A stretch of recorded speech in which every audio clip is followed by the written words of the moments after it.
Marissa Reichert. I'm from the Jupiter Branch Library. I'm going to be reading A Wrinkle in Time by Madeleine L'Engle. This book was banned and challenged in several places for occult references and religious references. They walked in silence for a moment through the fragrant woods, the rusty pine needles gentle under their feet. Up over them, the wind made music in the branches. Charles Wallace slipped his hand confidingly in Meg's, and the sweet little boy gesture warmed her so that she felt the knot inside her begin to loosen. Charles loves me at any rate, she thought. School terrible again today? He asked after a while. Yes, I got sent to Mr. Jenkins. He made snide remarks about father. Charles Wallace nodded sagely. I know. How do you know? Charles Wallace shook his head. I can't quite explain. You tell me, that's all. But I never say anything. You just seem to know. Everything about you tells me, Charles said. How about the twins? Meg asked. Do you know about them too? I suppose I could if I wanted to, if they needed me. But it's sort of tiring, so I just concentrate on you and Mother. You mean you read our minds? Charles Wallace looked troubled.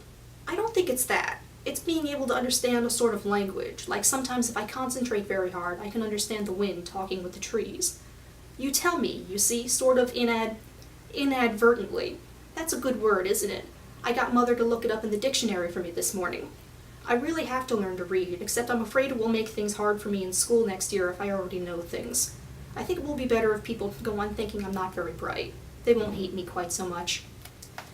Ahead of them, Fortinbras started barking loudly, the warning bay that usually told them that a car was coming up the road, or that someone was at the door. Somebody's here, Charles Wallace said sharply. Somebody's hanging around the house. Come on! He started to run, his short legs straining. At the edge of the woods, Fortinbras stood in front of a boy, barking furiously. As they came panting up, the boy said, For crying out loud, call off your dog! Who is he? Charles Wallace asked Meg. Calvin O'Keefe. He's in regional, but he's older than I am. He's a big bug. It's all right, fella. I'm not going to hurt you, the boy said to Fortinbras.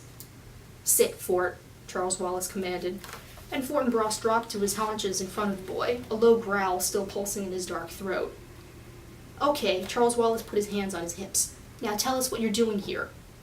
I might ask the same of you, the boy said with some indignation. Aren't you two of the Murray kids? This isn't your property, is it? He started to move, but Fortinbras's growl grew louder, and he stopped. Tell me about him, Meg, Charles Wallace demanded. What would I know about him? Meg asked. He's a couple of grades over me, and he's on the basketball team. Just because I'm tall, Calvin sounded a little embarrassed.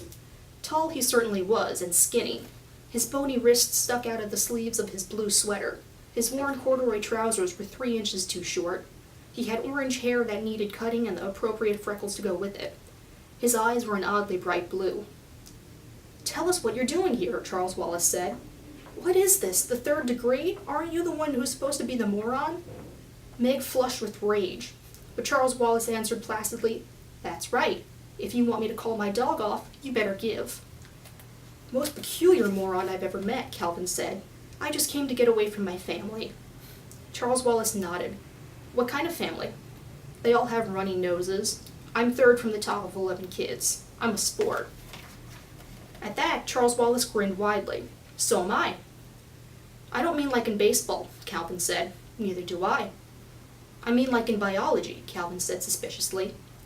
A change in gene, Charles Wallace quoted, resulting in the appearance in the offspring of a character which is not present in the parents, but which is potentially transmissible to its offspring.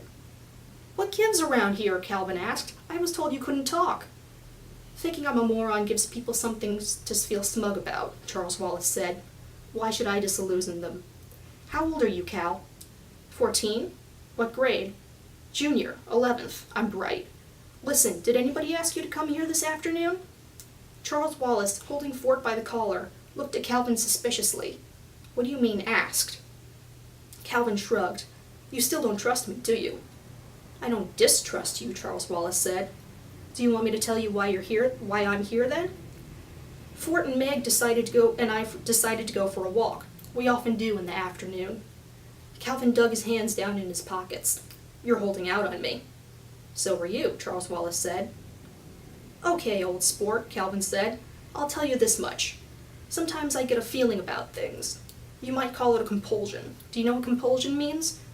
constraint, obligation, because one is compelled. Not a very good definition, but it's the concise Oxford. Okay, Calvin sighed. I have to remember I'm preconditioned in my concept of your mentality. Meg sat down on the coarse grass at the edge of the woods. Fort gently twisted his collar out of Charles Wallace's hands and came over to Meg, lying down beside her and putting his head in her lap.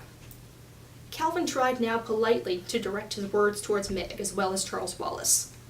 When I get this feeling, this compulsion, I always do what it tells me. I can't explain where it comes from or how I get it, and it doesn't happen very often, but I obey it.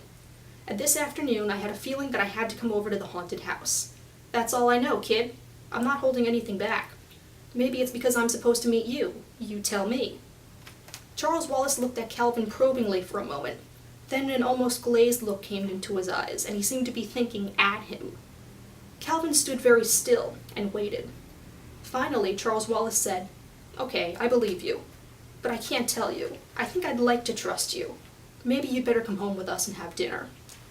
"Well, sure, but what would your mother say to that?" Calvin asked. "She'd be delighted. Mother's all right. She's not one of us, but she's all right." "What about Meg?" "Meg has it tough," Charles Wallace said. "She's not really one thing or the other." "What do you mean, one of us?" Meg demanded. "What do you mean I'm not one thing or the other?" "Not now, Meg," Charles Wallace said. "Slowly. I'll tell you about it later." He looked at Calvin, then seemed to make a quick decision. "Okay, let's take him to meet Mrs. Whatsit. If he's not okay, she'll know." He started off on his short legs towards the dilapidated old house. At that point, they go and meet Mrs. Whatsit in a haunted house, and it's kind of long, so I'm going to skip it. Charles took her by the hand and dragged her away from the house. Fortinbras ran on ahead, and Calvin was close behind them. "No," he said, "I don't understand either yet. Not quite. I'll tell you what I know as soon as I can. But you saw Fort, didn't you? Not a growl, not a quiver. Just as though there weren't anything strange about it. So you know it's okay. Look, do me a favor, both of you. Let's not talk about it till we've had something to eat. I need fuel so I can sort things out and assimilate them properly." "Lead on, moron," Calvin cried gaily. "I've never even seen your house, and I have the funniest feeling that for the first time in my life I'm going home." That was A Wrinkle in Time by Madeleine L'Engle.